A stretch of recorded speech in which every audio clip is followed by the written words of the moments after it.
thought it'd be fun to look at a track I worked on this week, which is very different to the ones I've shown previously on this little series. Most of the tracks so far have been sort of kind of rock, pop, Americana style. This is an R&B track for an artist in the States.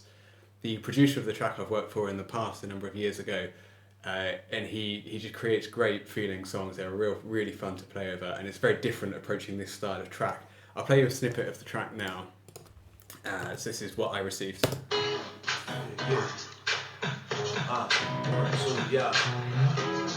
Big moves over here, check it. Yo, I stepped in the door, they said it before, all blown trip. So what you can hear there is you've got one sample running through the whole track. It's kind of 3.5 minutes in duration, and if I just solo the sample, this is without the vocals.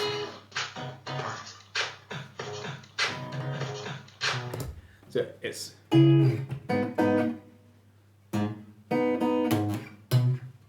So C sharp minor to G sharp minor. So the first part I added was the main riff that I played all throughout the song. So the chord pattern doesn't change because it's based off of that sample, the 2-chord C sharp minor to G sharp minor. I guess I had the option here. I could have played this for maybe 2 or 4 bars and then looped it. However, because there's already a sample on the track which is obviously gridded and looped, I wanted to add the human element here, and I played this for the full 3 minutes 40 seconds. Now that's kind of the challenge in itself, is just holding down a really simple riff, but just repeating it without kind of losing the feel of it. So here's what I played over the track.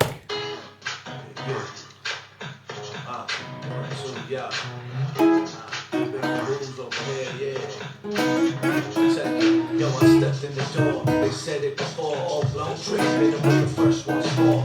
This here hit like a left to the jaw or the chest, and left your little pets on the floor. Sure, keeping it collage with the... So you can hear it's different than the sample. It's a bit busier than the sample, and I just kind of tucked it away on one side, a very clean tone compared to the hi-fi, so a hi-fi tone compared to the lo-fi nature of the sample, and just really outlining the chords. And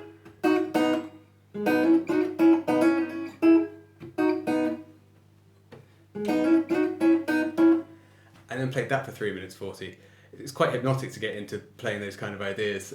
It came out really nice. I say panned that left, the sample's panned down the middle. The producer may end up moving that, but it works nicely against that. So that was the main part that I laid down. So on to the next part. Okay, so with the kind of clean and relatively dry riff that goes all throughout the song panned to one side, I wanted to add a complementary clean part panned in the other speaker. I put a little phaser on this. It's really subtle. You just hear a little bit of swell there. And I want it to be a little percussive part. So I kind of started it with a ghost note, and it's just...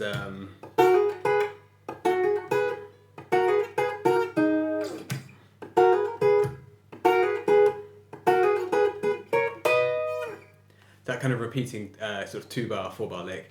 I didn't play this all the way through. I dropped it in roughly on average every 8 bars and then picked up the frequency of it slightly more over the outro when the vocals have dropped out and there's kind of more space for some guitar parts. Here's how that sounded over the track.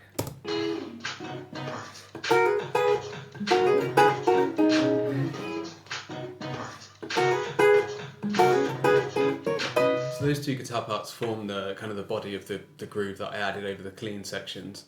Before I got to the heavier sections in the outro, I wanted to add some clean single note lines, kind of R&B feeling things.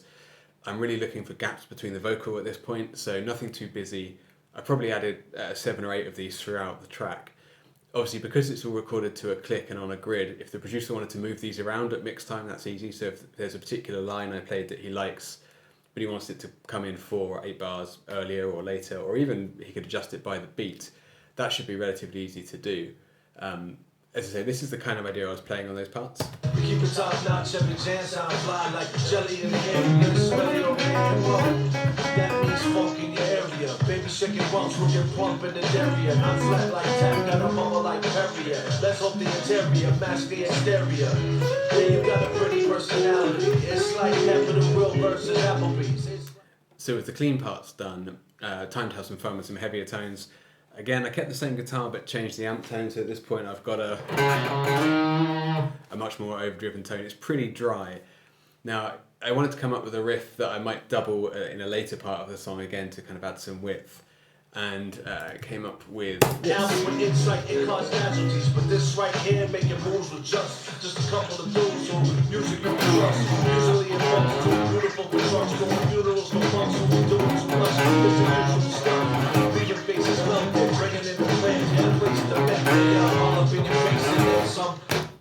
again, it's going to be repetitive because the groove is the same all the way through, so the C sharp minor to A flat minor, but we've got the...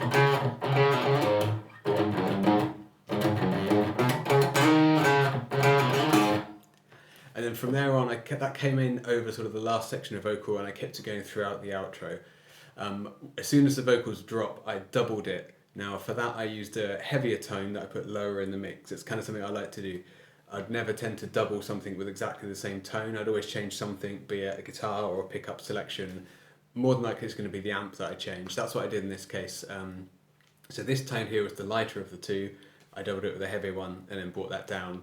Pan them hard left and right, so as soon as the vocals drop, you hear the other one come in and it starts to spread and really gives a big effect.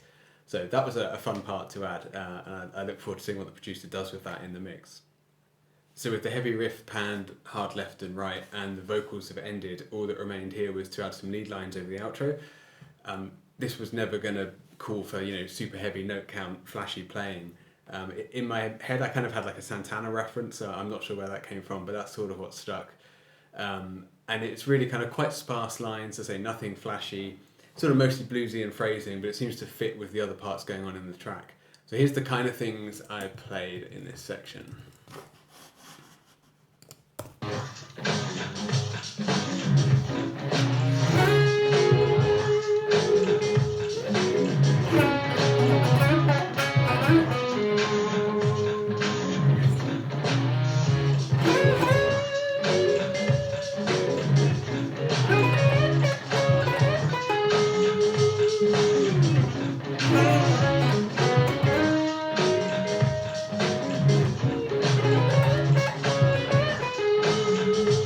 So compared to some of the other tracks I've detailed in videos like this, there's fewer guitar parts overall, but that's kind of typical of the genre it's working in here.